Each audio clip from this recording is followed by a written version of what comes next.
Alright folks, this Wednesday's review is going to be the Spice Tree by Compass Box. I still got a couple of ryes I want to do, but I want to take a little break before I finish the ryes out. And I've had the Spice Tree for a little while. I'd like to go ahead and get it tried. I've never had one before. I may have, I can't remember. I may have tried it over at another guy's house, but I know he had it and I may have given it a try, but I just don't recall. But the Spice Tree, well, let's get it open so we can get a pour going. Then I can go into all the blurb with you guys. We'll throw a little extra treat on here tonight too. Let's hope the cork holds up. Because lately, corks have not been holding up so well for me. Well, she's not wanting to. There we go. Now we got her going. So let's see how the cork goes with this. Let's also get this ready to go too.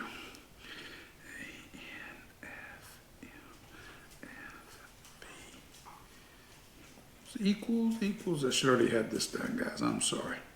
So this review might be a little longer than what you guys are used to. I already do long reviews anyway. So anyway, moment of truth. Oh yeah, she'll just fry. Now we'll just take the edges of the foil down there so it doesn't get trapped in the foil. Underneath the foil. I like to always turn down those edges. It's not too, just takes a minute. Let's go ahead and get us a pour off of this. Well, we can let it set for just a couple of minutes while we talk about it. Leave the cork off too on this for a little bit. So it's a Compass Box Spice Tree. It is a malt Scotch whiskey, non-chill filtered. If you go into the website, you can figure out what's put into it. How do they really term this? This says malt Scotch whiskey, but I thought this was a blend. Come on now. Round, full of character, luxuriant spice, lies, spice streams in the Scotch whiskey. Malt Scotch whiskey, clove, cloven, ginger, ported by aging in virgin. Anyway, that's where we're at with this. And I love the label. It gives you all the information, everything. They even give you a few tasting notes on the back. It's all pretty interesting. Sourcing all Highland single malts, primarily from the village of Brora. So this has to be a blend. I'm almost certain of it. If it's a blend, you can go on the website and find. I should have did this before I did this thing. Oh, hush, Maggie. Anyway, she's wet because, well, on our retrieves today, Nene slobbered all over it, and I just had to give her a bath. Yeah, she got a bath, didn't you? Okay, back to the whiskey. Enough about the dogs, enough about figuring this stuff out. Although I have to admit, I was a little confused. Still am, to tell you the truth.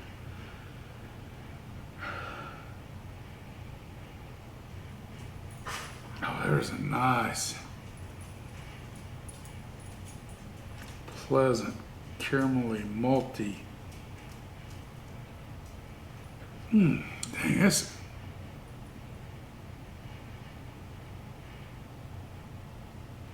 heather honey. If you don't know what heather honey is and you smell this, you'll know. But honey, just think of just a deep, rich, flavored honey.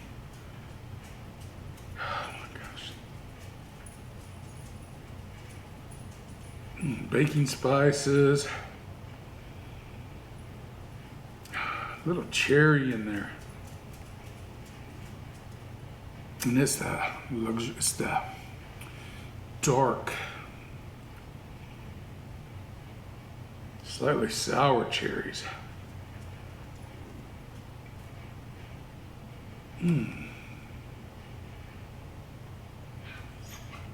Just a faint bit of apricot comes through as well. I love the smell of this stuff. Oh, We haven't given any scores yet. I love the nose on this. All right, 1 out of 10 for the aesthetics. I didn't even look at the legs on it. The color's normal, natural color, so it's got a good color. It's kind of a golden color. Deep, rich golden color to it. And the legs form and run easy, even though that's really not always too good of an indicator. It does have some viscosity it's showing us. The label I like. It gives me everything I need to know on the label, and then some. And I like the bottle design, so I mean it's just the basic bottle design, but I think aesthetics on any Compass box and the box it came in, I mean that's, I'm sorry, but that all is part of aesthetics to me. I'm gonna give the aesthetics on this a 9 out of 10. I just think it's awesome. The nose is very, you can really get, for 46%, you can ride your nose in there real deep. You're getting some of that sherry note coming through as well. Wonderful sherry note. The nose is wonderful on this. 1 out of 20. I really like the nose. I think an 18 is not too high for the nose. All right, let's get into the flavor. Cheers.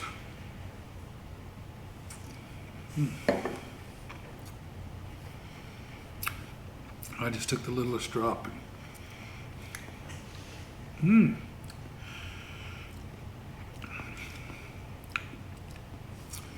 Warming.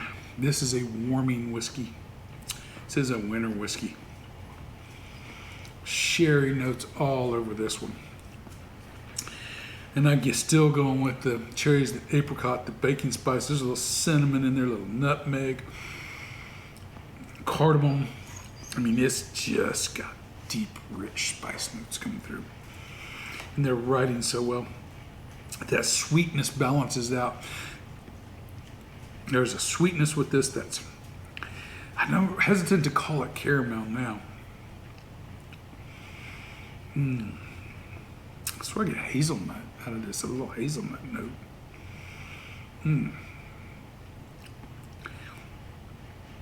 Almost like a nougat.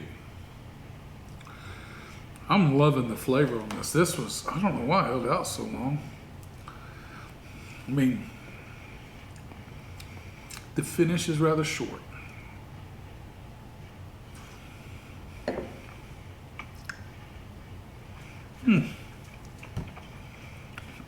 I like this whiskey. It's a slow build. Washes over your palate. Drains away. A little longer finish would be nice. That's the only thing holding this back a little bit, I think. Flavor-wise, it coats the mouth, coats the tongue. You don't get an intense burn. It provides a lot of nice, luscious flavors. Flavors an 18. Mouthfeel, well, even though it's got a good oily note to it, it's not that creamy, dense mouthfeel that I'd like. But I don't think it's got the age to provide that. You know.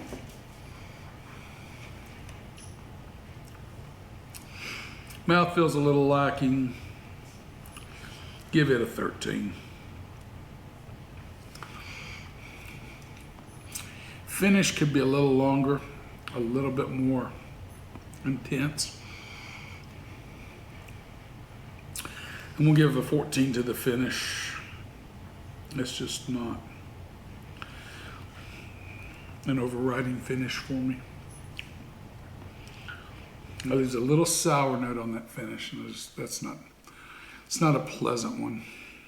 It's like the sour cherries, but it's just not pleasant the way the finish finishes on it. Up front, this is awesome, but then it kind of wanes into the experience. Value-wise, I think it's in the $60 range. I think value-wise for what you're getting here.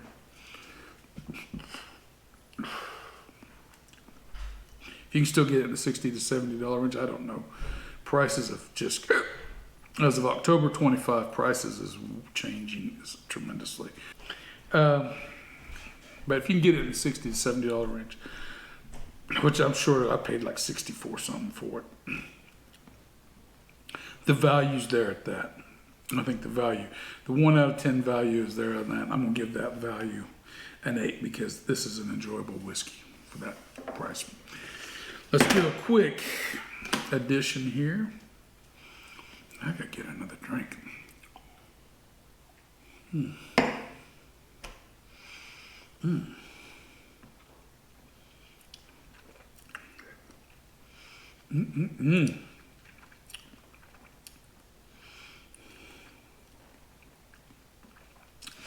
Finishes with an 80 out of 100.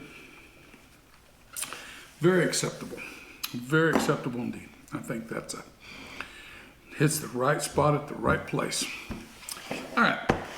Now, you don't have to watch past here. The review's over with. But if you want to see what was that World Market, and I really like fruitcakes. And I almost bought a fruitcake from England, Wales actually.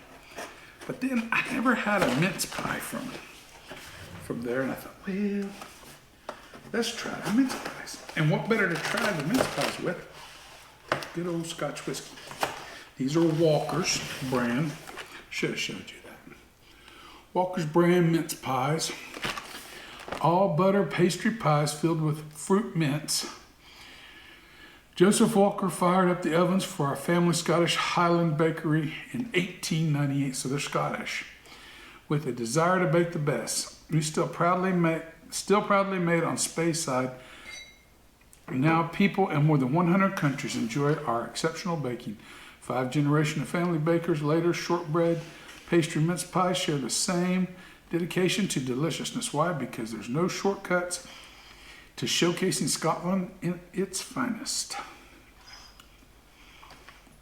Delicious served cold, but for true taste sensation, gently warm the shortbread mince pie in your oven, foil on for 180 degrees for 10 to 12 minutes. Well, we ain't doing that. Or microwave foil off for 12 to 15 seconds.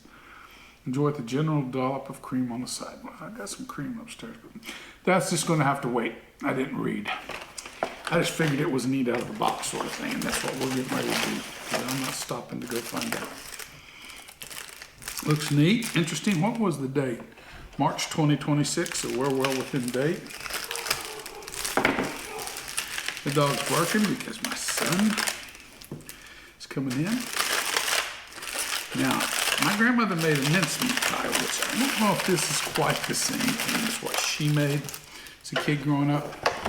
And her mincemeat pies, if I remember it, I don't remember eating them. I don't remember. She made them, but I was trying to remember what she did for how she made or purchased the mincemeat itself for the pie. That I do not know. But what better way to enjoy a Scottish Walker's mince pie than with some spice tree? So it's Christmas, got the Christmassy thing going on.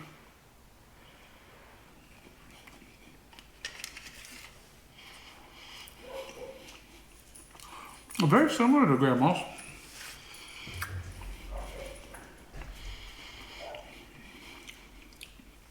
It's good. My grandmother's had a little richer flavor, but homemade, home cooking is always going to be a little different. But dang, that's pretty good. I think the crust difference between what my grandmother used for crust and what they're using is the difference. That's the only thing I can gauge that off of. I miss her mincemeat pies since, obviously she passed years ago and I'll never get them again. But these are a good second to it. So let's take a little drink of whiskey.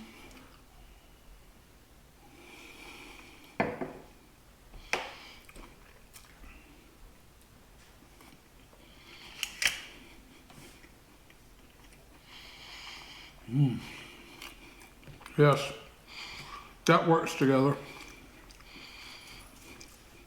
The fruity mincemeat portion of that and all the sherry notes and the spiciness with the whiskey, combination of the two work very well together. I like it. I actually like the pie a whole lot more, so it's growing on me. We're working on a memory of, I don't know, 16, 18 years ago. Probably the last one Grandma made. She passed about 14. Has it been 14 years now? I think it's been 14. Maybe longer than that. Anyway, I miss her pies. Well, guys, I'm not going to sit here and eat this off for you. You guys know I'm liking it. I'm liking the flavors together. It works good. We're going to pour a little bit more whiskey to finish this pie with. That's for dang sure. It's surprisingly better than I expected. I will say that for the spice tree. I was kind of like, hey, it's probably going to be an all right whiskey. That's a little better than all right whiskey. Remember, the spirit in your glass ain't running from you. Take your time, sip, and enjoy. You'll do better for it, as we will. Everyone